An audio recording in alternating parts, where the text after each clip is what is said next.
Shalom, shalom, irmãos e irmãs. Vamos para mais um resumo da nossa atual paraxá, que é a oitava paraxá de um total de 54 e a oitava paraxá de Bereshit. Ela se chama paraxá Vaishlach, que quer dizer ele enviou. Na porção da Torá, nós lemos Gênesis, capítulo 32, do verso 3, até o capítulo 36, verso 43. Na Haftará, lemos o profeta Obadias, do capítulo 1, todinho ele.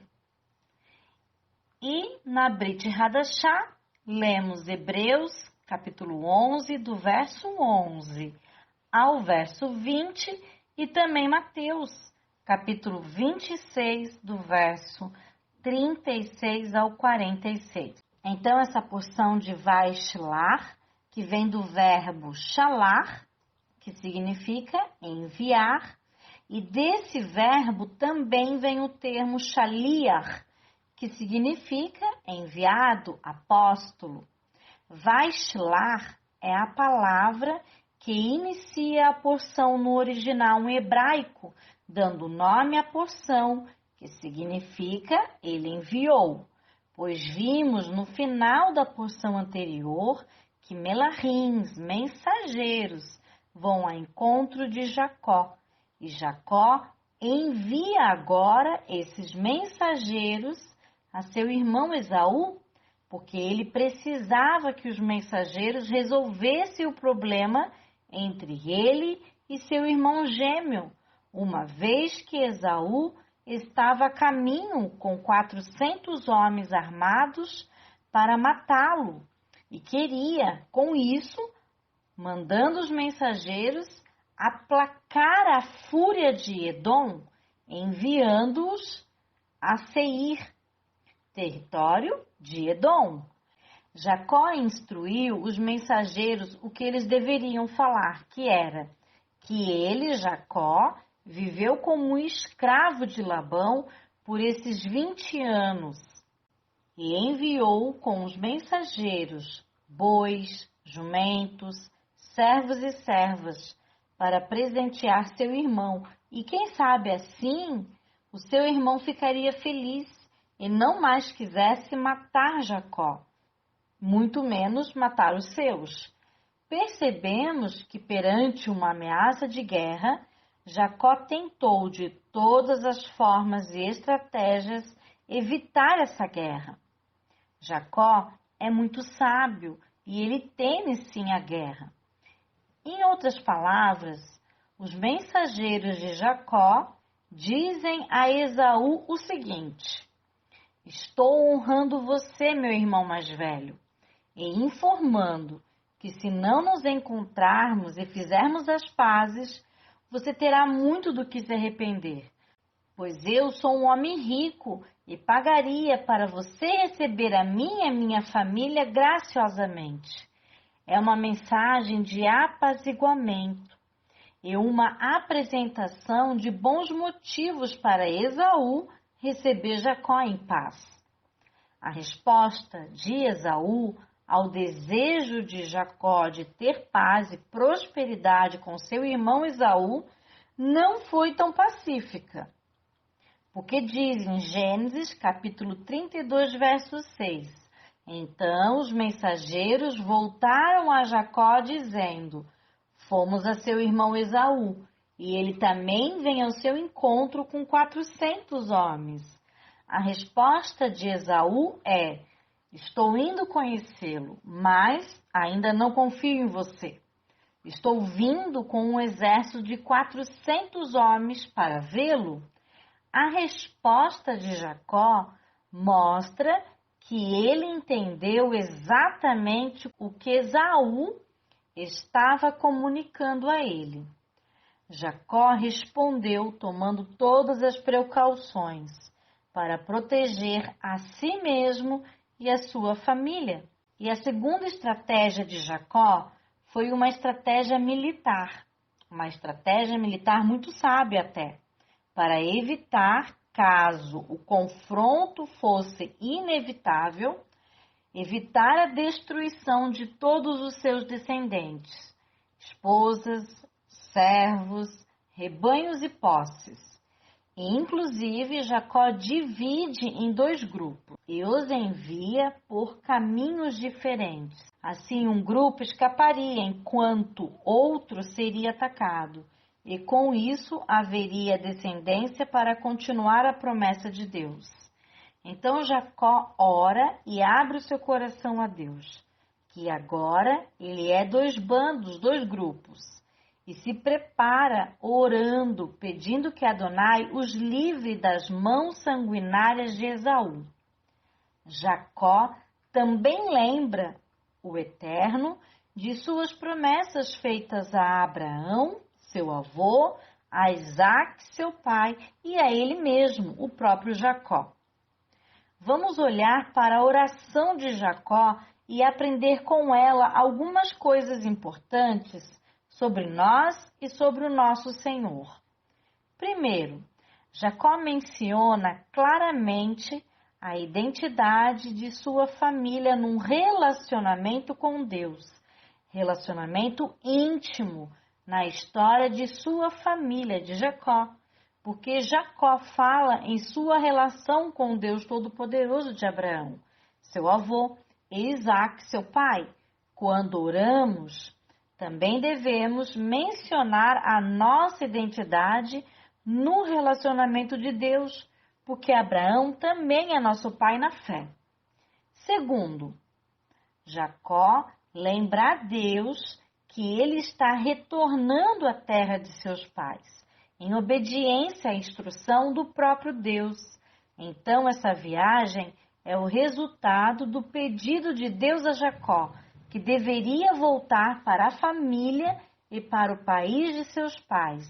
Podemos, em oração, lembrar a Deus que nossas ações estão pautadas nas instruções de Deus na Bíblia. Não que Deus não saiba, mas que nós precisamos saber e declarar também em oração.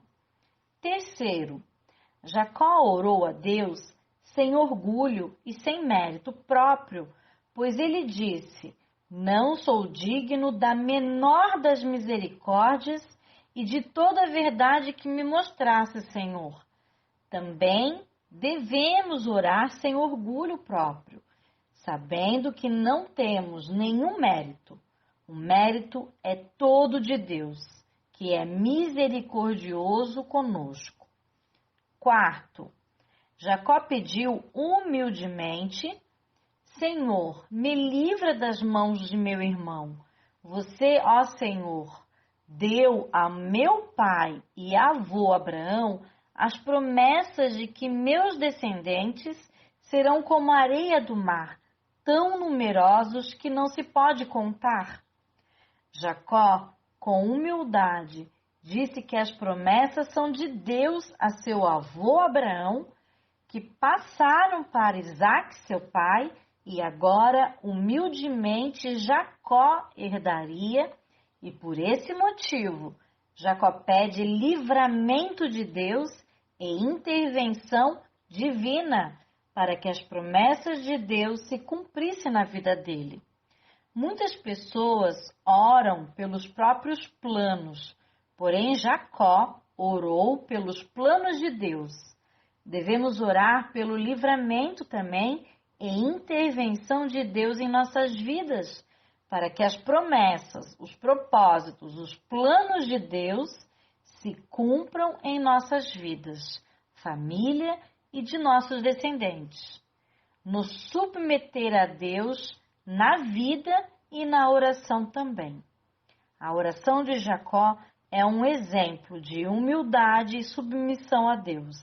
E também inclui um forte argumento que diz: Senhor, você fez a meus antepassados e a mim promessas de que nos tornaremos uma grande nação. Como suas promessas podem ser cumpridas se Esaú tirar minha vida e destruir a minha família?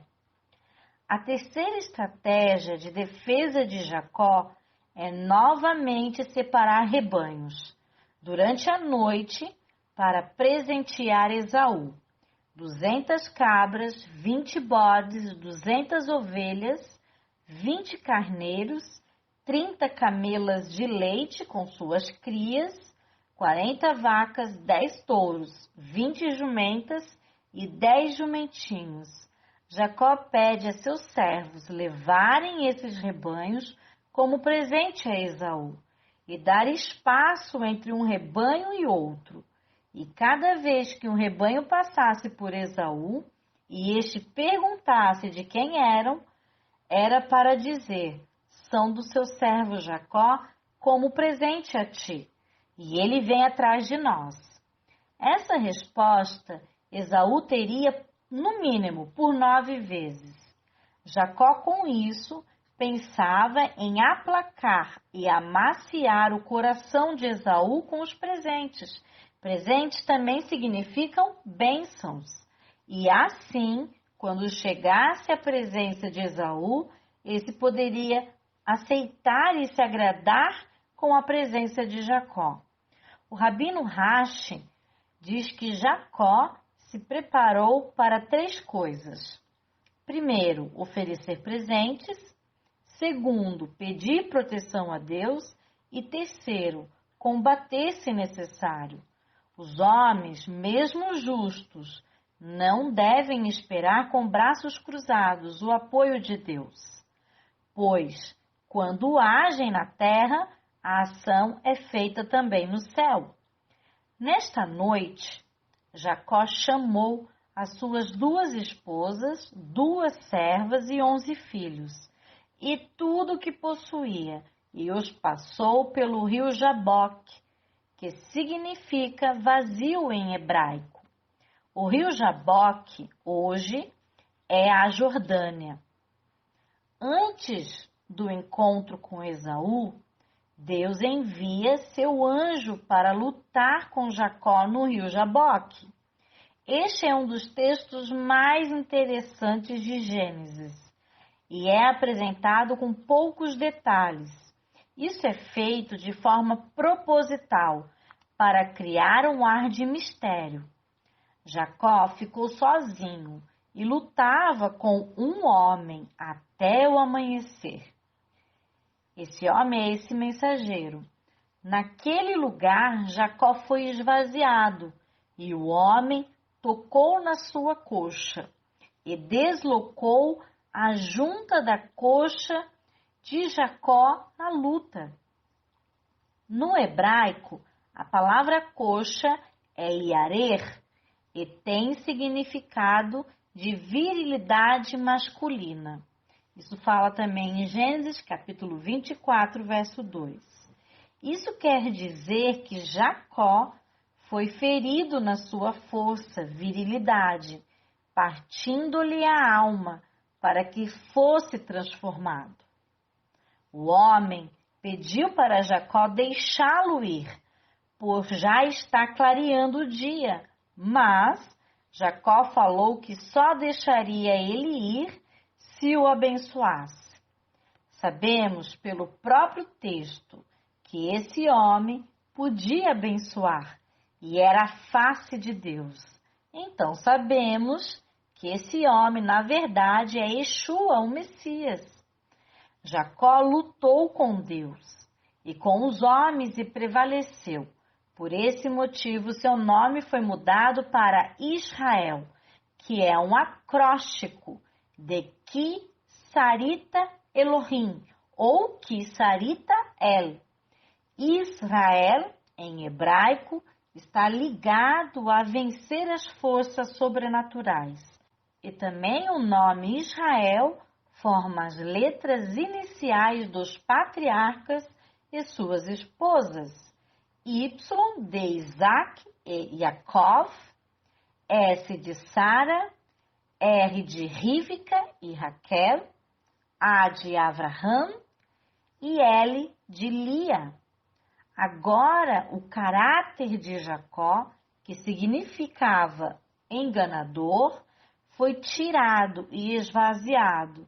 De agora em diante, ele tem uma nova natureza que é Israel. Perceba que para ser abençoado, Jacó e Israel teve que ser ferido primeiro. O motivo desse encontro no Jaboque é um toque genial da graça de Deus. Jacó teve que se tornar Israel. Ele teve que parar de confiar em sua própria sabedoria, em sua astúcia e em suas habilidades, e aprender que o resultado final de sua vida, e podemos até acrescentar de todas as nossas vidas, está nas mãos do próprio Senhor. O maior desafio em nossas vidas, como discípulos de Yeshua, é parar de confiarmos em nós mesmos, em nossas habilidades, em nossos próprios corações e colocar nossas vidas nas mãos daquele que abriu o Mar Vermelho e permitir que seus filhos cruzassem em solo seco. Nosso desafio é não largar a mão de Yeshua quando estamos andando no meio da tempestade e atravessando a noite escura, fria, e continuar olhando e segurando nas mãos de Deus. O evento no Rio Jaboque é um evento monumental que moldou Jacó e toda a nação de Israel e que continua a nos moldar como judeus e não judeus, discípulo do Messias e Yeshua até hoje. O interessante é que esse homem, que é Yeshua, pergunta o nome de Jacó, mas é claro que ele já sabia o nome de Jacó, mas perguntou para que o próprio Jacó respondesse exatamente o que esse homem queria. Porém, Jacó imita aquele homem e pergunta o nome do homem. Por que Jacó está preocupado em saber o nome daquele homem? Jacó queria abençoar aquele homem também? Ou Jacó queria saber o nome do Messias, do Filho de Deus que viria ao mundo mais tarde? Provavelmente, Jacó queria saber o nome do príncipe das faces de Deus, porque Jacó chama aquele lugar de Peniel. Peni significa face e El significa Deus. Peni se escreve com P, Nun e Yud. P significa palavra, a boca, o falar.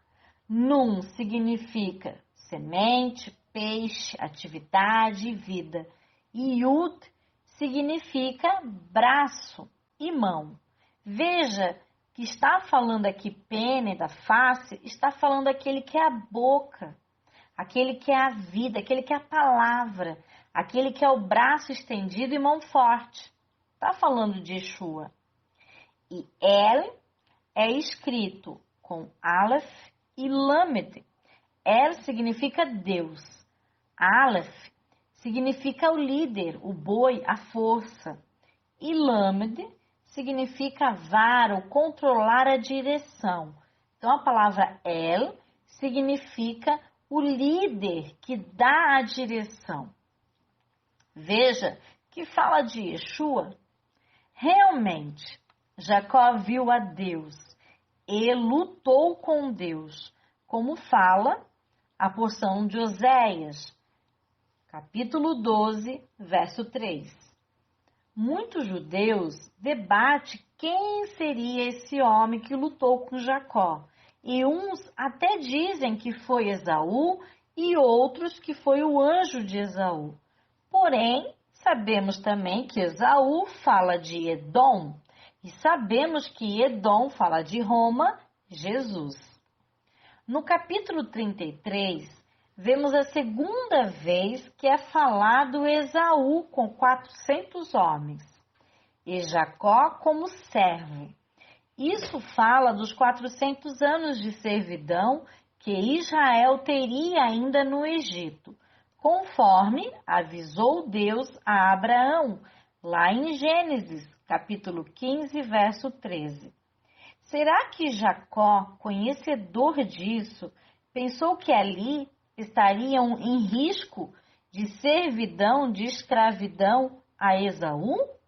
Também podemos refletir sobre a disposição militar e profética que Israel colocou sua família. Primeiro, à frente, pôs as servas Bila e Zilpa, e os filhos Dan, que significa o juiz, Naphtali, que significa minha luta, Gade, que significa fortuna, e Aser, que significa felicidade.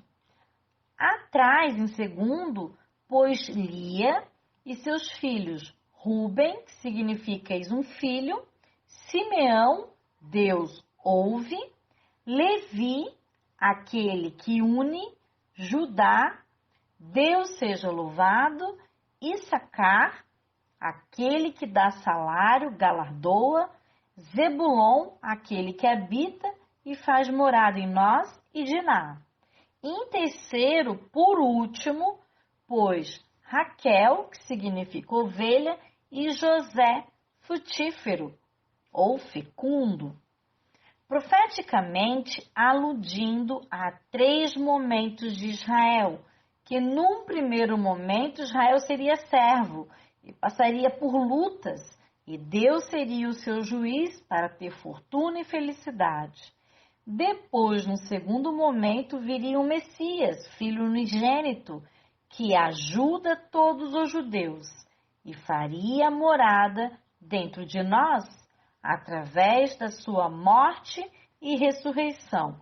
E num terceiro momento, as ovelhas dariam muitos frutos a Deus, creio que através de Yeshua, habitando nelas, e elas fazendo assim a vontade de Deus.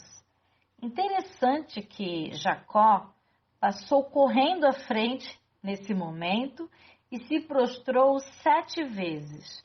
Prostrar 7 vezes é se humilhar perante o outro de forma plena, completa.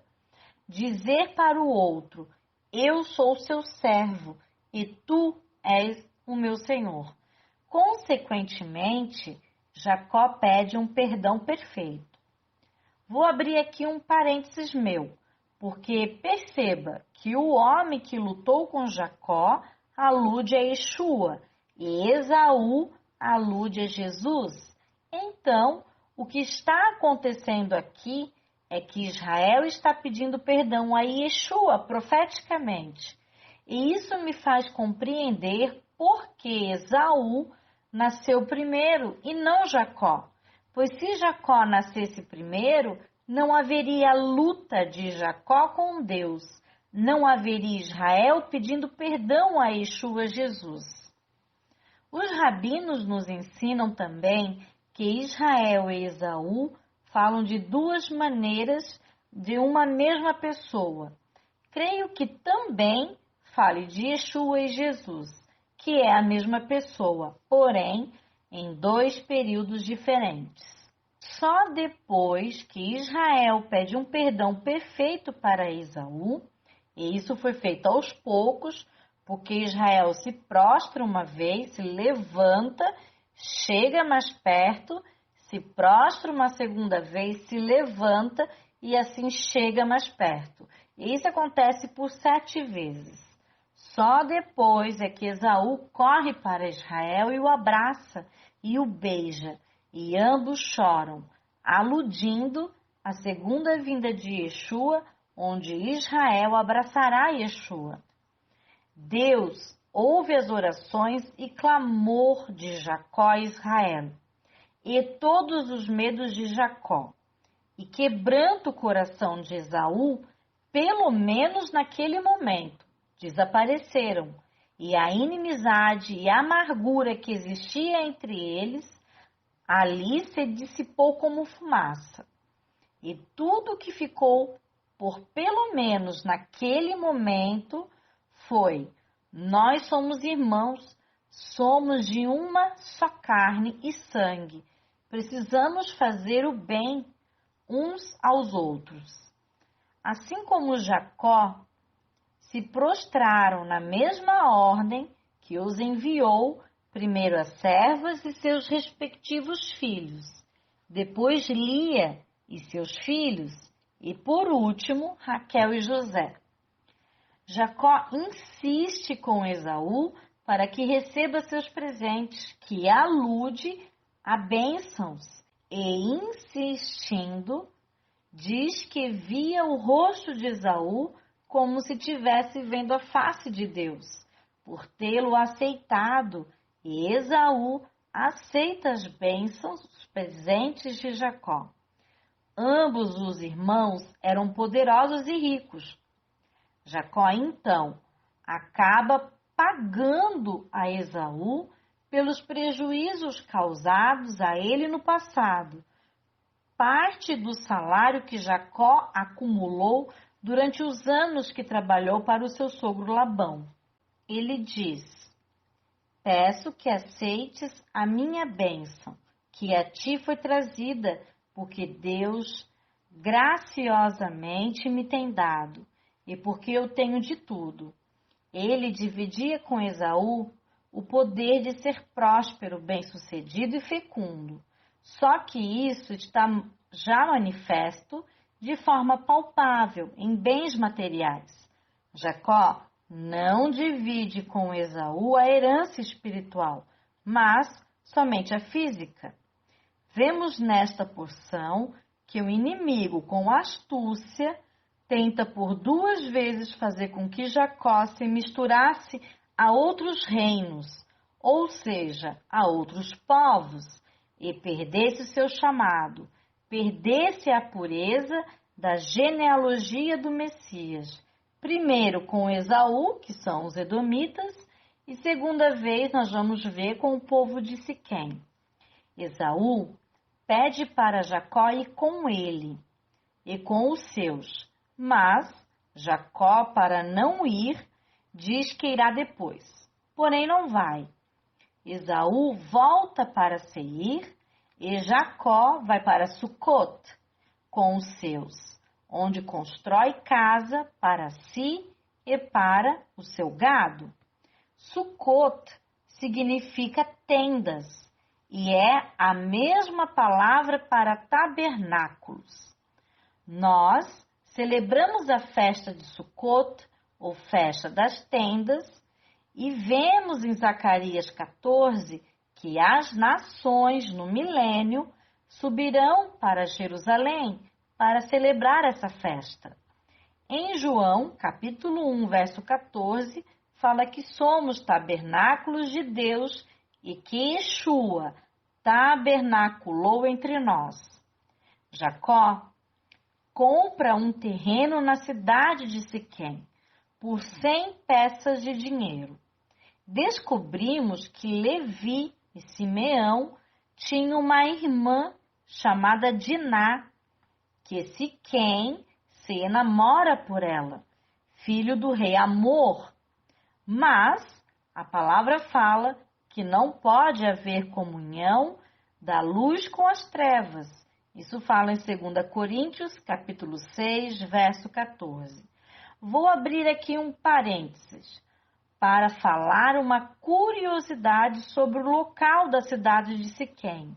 O nome de Shechem, ou Siquém, hoje é Nablus, nome dado à cidade por Herodes, o Grande, mas no tempo de Yeshua era chamado de Neápolis, a nova cidade. O mesmo nome de Nápoles, na Itália, cidade antiga. Siquém, ou Neápolis, ou ainda Nablus, era uma pequena vila construída nas ruínas da cidade romana e também chamada de Sirar, onde fica a fonte de água pública que Yeshua encontra a mulher samaritana. Essa fonte ou esse poço foi feito por Jacó em Siquém, hoje Nablus, e na época de Yeshua, como falei, era Neápolis. E logo depois lemos o horrível relato de como o príncipe de Siquém estuprou a filha de Léa. Léa, a mesma que se deitou com Jacó sem o consentimento de Jacó, porque Jacó não sabia que era Léa e pensava ser Raquel. Apenas para refletirmos. Quando a notícia que sua filha foi estuprada chegou a Jacó, ele esperou até que seus filhos retornassem dos campos antes de fazer qualquer coisa, ou até mesmo tomar uma decisão no momento de raiva. Provavelmente, também refletia sobre o assunto. Os irmãos, ao ficarem sabendo, ficaram indignados, pois para eles seria uma vergonha. Então, eles elaboraram um plano que, se todos os homens da cidade concordassem em ser circuncidados, sua irmã poderia se casar com Siquém. E no terceiro dia da circuncisão, que é o dia mais dolorido, e estariam assim fisicamente debilitados, nesse dia poderiam matar facilmente todos os homens da cidade, pois esses estariam muito fracos. Os homens de Siquém concordaram, pois pensavam que todos os rebanhos fortes de Jacó seriam também deles, se unissem às suas famílias, como fala no verso 23. E 3 dias depois, os irmãos colocaram em ação a segunda parte do seu plano. Simeão e Levi pegaram suas espadas e mataram todos os homens, vingando-se do que foi feito à sua irmã. Eles pegam Diná da casa de Siquém e a trazem de volta para sua família. Diná era uma jovem garota com um futuro brilhante pela frente, com uma única filha do riquíssimo Jacó. E, de repente, todo esse futuro brilhante se foi. Siquém não só violou o seu corpo, mas também alterou todo o seu futuro. O costume da época era que a menina se casasse com quem a violava, inédito em nossos dias. Mas precisamos entender os tempos em que essa jovem viveu. Sem um marido para protegê-la, ela seria deixada sozinha, pois foi violada e não era mais virgem. Da forma como ela foi tratada por Siquém, ela não era mais dada ao casamento naquela época. Sua única opção de ter a proteção de um marido e possíveis filhos no futuro era se casar com Siquém. Uma opção que foi tirada primeiro por Siquém e depois pelas ações de seus 2 irmãos. Se bem que, como viúva, ela poderia se casar novamente. Mas será que alguém se casaria com ela naquela época sendo violada por abuso e como se fosse ainda uma prostituta? É justamente isso que alegam os irmãos Simeão e Levi, que ficaram legitimamente indignados com o tratamento da irmã. Porém, eles agiram com raiva.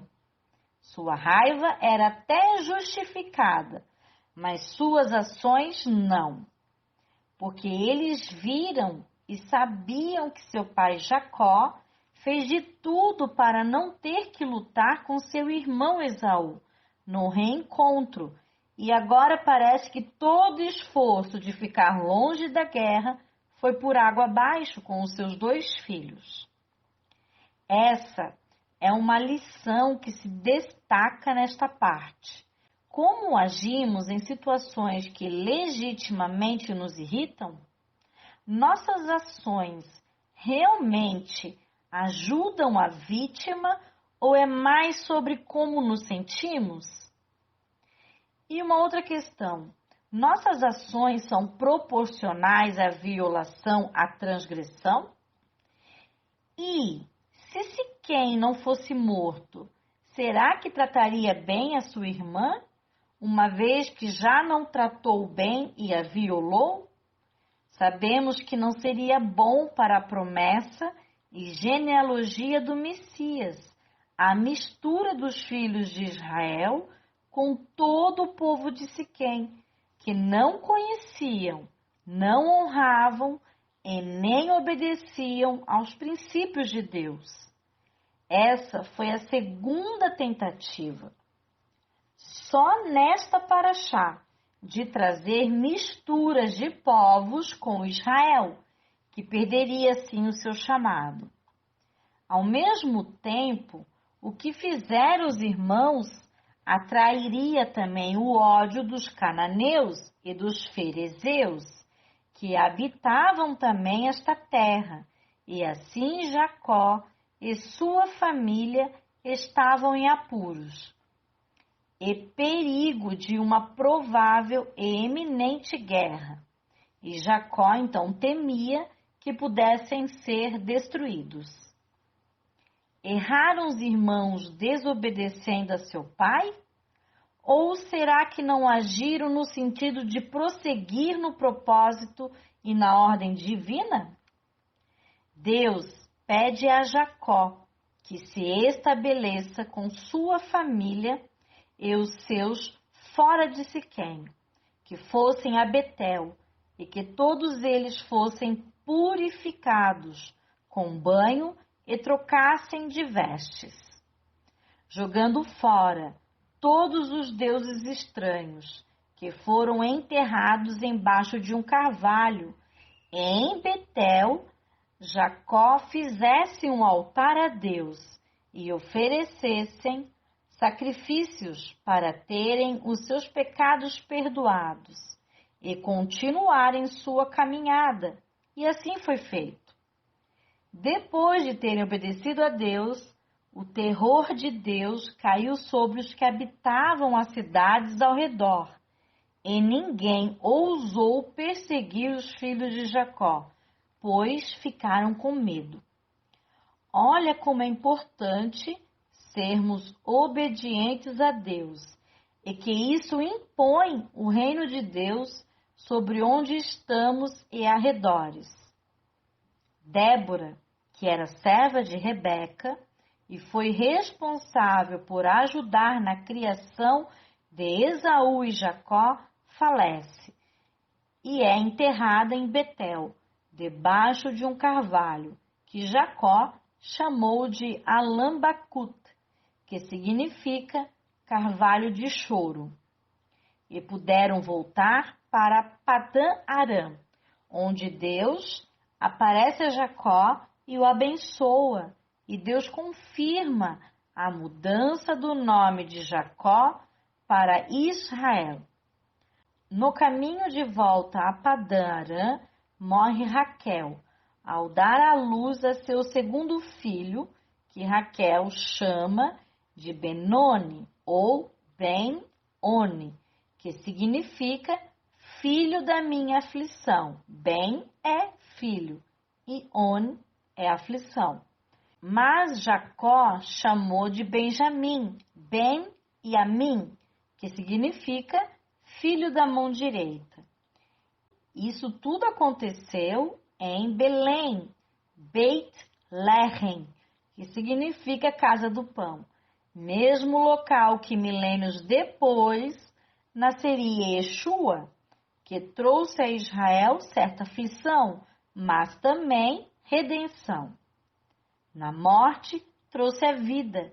Interessante que só a partir desse momento o nome Jacó não é mais mencionado e agora passa a ser chamado por várias vezes de Israel. Ruben, o filho primogênito de Israel, se deita com Bila, concubina de seu pai, que fica sabendo e tira a primogenitura de Ruben, e que essa primogenitura não vai ser dada aos próximos filhos mais velhos, como Simeão e Levi. por eles terem feito guerra com Siquém, covardemente, matando todos os homens que foram circuncidados, estando ainda no dia mais doloroso e por isso fracos, sendo próximo da linhagem então Judá.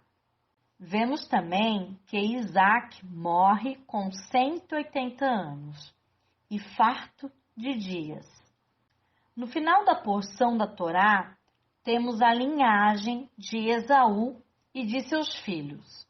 Somos novamente informados que Esaú continua andando por seus próprios caminhos e fazendo o que bem entendesse, e dá aos seus filhos por esposas os filhos de outros povos que não conhecem ao Senhor.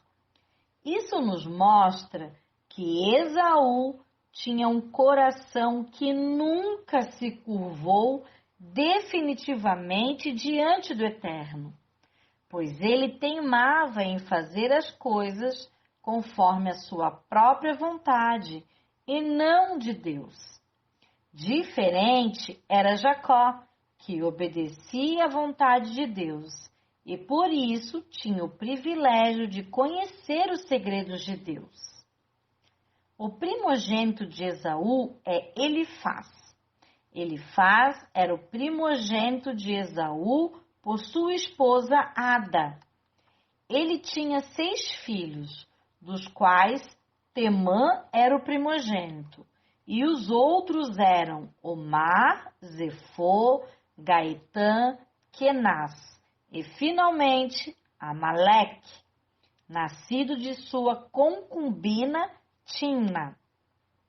Os primeiros filhos de Esaú não ouvimos muito sobre eles. No entanto, o último filho de Elifaz, neto de Esaú, foi Amaleque.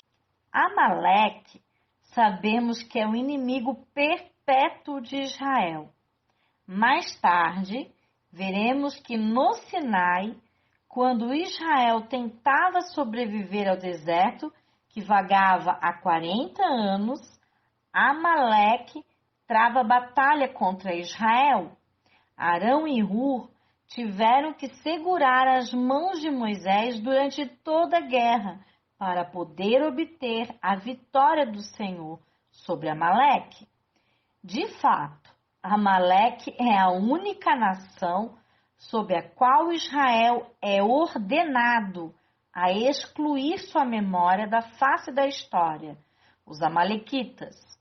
O mandamento de Deus para Israel é: lembre-se do que Amaleque, os amalequitas, fez com você no caminho quando você estava saindo do Egito, como ele o encontrou no caminho e atacou suas fileiras traseiras, todos os que ficavam atrás, quando você estava cansado e exausto, e ele não temeu a Deus. Portanto, quando o Senhor teu Deus te der descanso de seus inimigos ao redor, na terra que o Senhor seu Deus lhe der para possuir como herança, você apagará a lembrança de Amaleque, dos amalequitas, debaixo do céu. Não se esqueça, isso fala Deuteronômio capítulo 25, do verso 17 ao verso 19. Por que o Senhor está sendo tão severo com Amaleque e não com os outros filhos de Esaú? O texto diz: ele atacou suas fileiras traseiras, todos os retardatários à sua retaguarda, quando você estava exausto e cansado, e ele não temeu a Deus. Provavelmente, Amaleque foi criado e educado para odiar Jacó e seus filhos. Veja bem, a Torá faz um comentário estranho sobre Amaleque. Ele nasceu da concubina de Elifaz, Timna. Pode ser que Amaleque foi ignorado e até mesmo assediado por seus outros irmãos, por não ser filho da esposa e da concubina.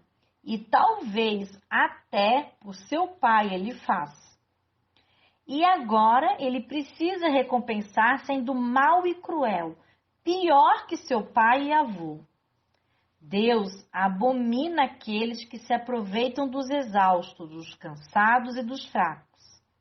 Amaleque não demonstrou consideração, e vencer é o que ele queria, custasse o que custar, sem se importar também com moral e ética.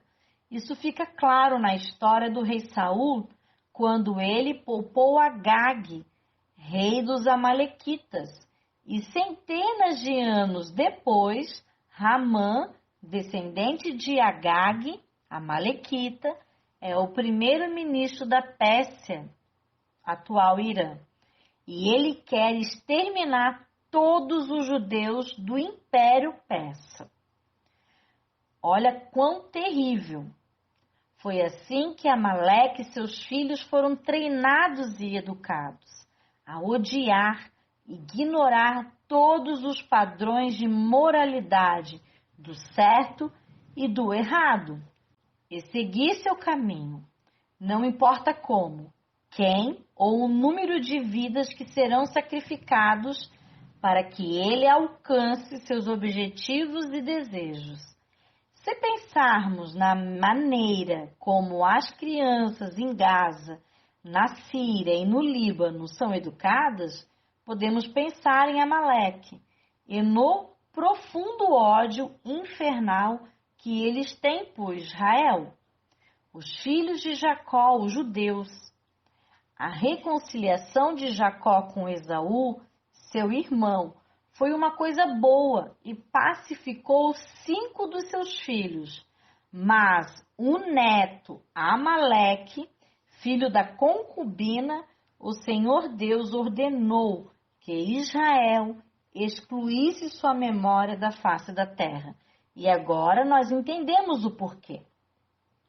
Na Haftará de Obadias, na visão do profeta, vemos que Edom será atacado pelas nações, e Edom será pequeno e completamente desprezado. A arrogância do coração de Edom o tem enganado, ele que vive nas cavidades das rochas e constrói sua morada no alto dos montes e diz a si mesmo: quem pode me derrubar? Deus promete que ainda que Edom suba tão alto como a águia e faça o seu ninho entre as estrelas, dali o derrubará, que Esaú será saqueado e os seus tesouros ocultos serão pilhados. Edom será enganado e sobrepujado pelos melhores amigos que armarão ciladas, e Esaú não perceberá nada. Deus destruirá os sábios de Edom e os mestres dos montes de Esaú. Os guerreiros de Temã ficarão apavorados e serão eliminados todos os homens dos montes de Esaú, por causa da violenta matança que fez contra o seu irmão Jacó. Será coberto de vergonha e eliminado para sempre, por ter olhado e falado com arrogância e satisfação no dia da desgraça e aflição do seu irmão, e ter se alegrado com a destruição do povo de Judá, por ter entrado pelas portas e roubado a riqueza dele no dia da sua desgraça, por ter esperado nas encruzilhadas para matar os que conseguiam escapar, e também por ter entregado os sobreviventes no dia da sua aflição. Assim como Edom fez, assim lhe será feito. A maldade que praticou recairá sobre ele mesmo. Apesar de Esaú não ter recebido a bênção patriarcal, ele não tinha o direito de se opor a seu irmão Jacó. Esaú tipifica aqui os inimigos do povo de Deus.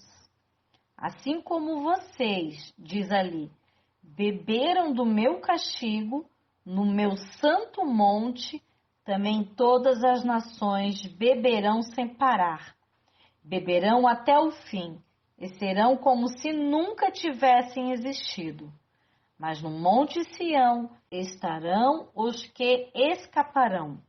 Ele será santo e a descendência de Jacó possuirá a sua herança. Baruch Hashem. A descendência de Jacó será um fogo, e a de José uma chama, e a descendência de Esaú será como palha queimada e consumida. Não haverá sobreviventes da descendência de Esaú, declara o Senhor. Obadias está falando dos não salvos de Esaú e dos salvos de Jacó. Os do Neguebe se apossarão dos montes de Esaú, e os da Cefelá ocuparão a terra dos filisteus. Eles tomarão posse dos campos de Efraim e de Samaria, e Benjamim se apossará de Gileade. Os israelitas exilados se apossarão do território dos cananeus, até Serepta. Os exilados de Jerusalém, que estão em Sefarad, ocuparão as cidades do Neguebe.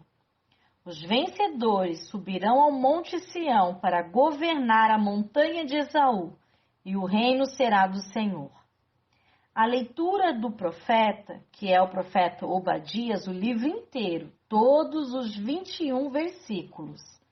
É um livro curto, mas com um significado muito especial para o Israel de hoje e os milhões de Anussim. Os Anussim são judeus que foram forçados ao longo de mais de 300 anos a se converter ao catolicismo pela Igreja Católica. Eles foram forçados a mudar de nome, a comer alimentos não kosher, alimentos não puros, e até mesmo a parar de praticar as instruções bíblicas, como celebrar o Shabat ou a celebração das festas bíblicas de Deus. A maior parte da Inquisição ocorreu na Espanha e em Portugal, mas chegou até a Índia, Filipinas e Suriname. Obadias diz que os judeus de Sefarad, o Sefaradita, que é a Península Ibérica, Espanha e Portugal, retornarão à terra de Israel e se estabelecerão no deserto de Negueb. Assim, tanto a parte da Torá quanto a parte do profeta também lida com o que chamamos de Aliá, que é o retorno do povo judeu de volta para casa. O texto diz que os que estão em Sefarad possuirão as cidades do Negueb. Isso quer dizer que muitos de nós irão morar lá? Essa profecia ainda não se cumpriu. Sabemos que os cativos de Jerusalém foram para a Espanha. Portugal, até o século XII, fazia parte da Espanha. Desde a época do exílio da Babilônia e até mesmo antes, nos dias do rei Salomão. A Espanha foi o maior centro judaico do mundo até 1492, quando, por causa da Inquisição, se espalharam pelo mundo, e muitos deles vieram para o Brasil. Na Brit Hadashah, para concluirmos esse resumo, lemos Hebreus e Mateus. Pela fé, sabemos que Abraão, homem já sem vitalidade, e Sara, apesar de estéril e avançada em idade, recebeu poder para gerar um filho, que originaram descendentes tão numerosos como as estrelas do céu, e tão incontáveis como a areia da praia do mar, porque consideraram fiel aquele que havia feito a promessa. Todos estes ainda viveram pela fé e morreram sem receber o que tinha sido prometido. Viram de longe e de longe a saudaram. reconhecendo que eram estrangeiros e peregrinos na terra, mostrando que estavam buscando uma pátria melhor e superior, que é a pátria celestial, e não de onde haviam saído, pois desta teriam até oportunidade para voltar. Em vez disso, esperavam eles uma pátria. Por essa razão, Deus não se envergonha de ser chamado o Deus deles, pois preparou para eles uma cidade. Pela fé, Abraão, quando Deus o pôs à prova, ofereceu Isaque como sacrifício.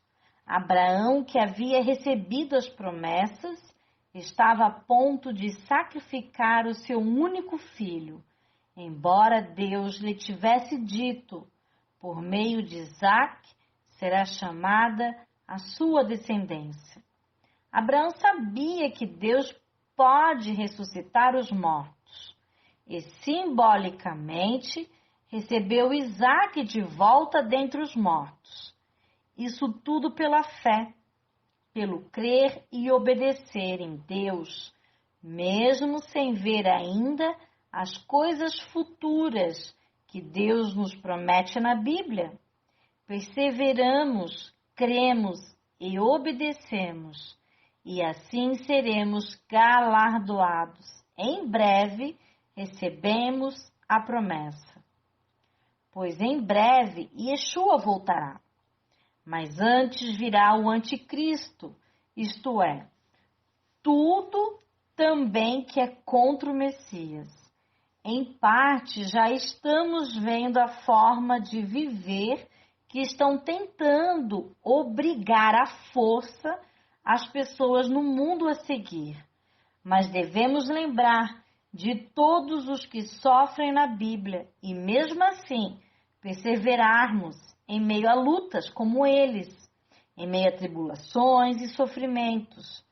Veja que eles permaneceram fiéis a Deus, ou seja, eles obedeceram e eles creram. Assim nós também devemos fazer. Se levante, irmão e irmã, não seja você pego de surpresa, seja você discípulo de Yeshua, verdadeiramente discípulo. Seja sempre ativo, vigilante, tenha os olhos abertos, enxergando tudo e discernindo corretamente o que está acontecendo na atualidade. Sempre esteja em oração, para que você não caia nas tentações atuais, que virão sobre o mundo também. Leia esta paraxá, para que você mesmo, passando por angústias, possa olhar em frente e ver pela fé a vida eterna com Yeshua e sua família. E assim terás força para perseverar. Shalom, shalom e bons estudos a todos!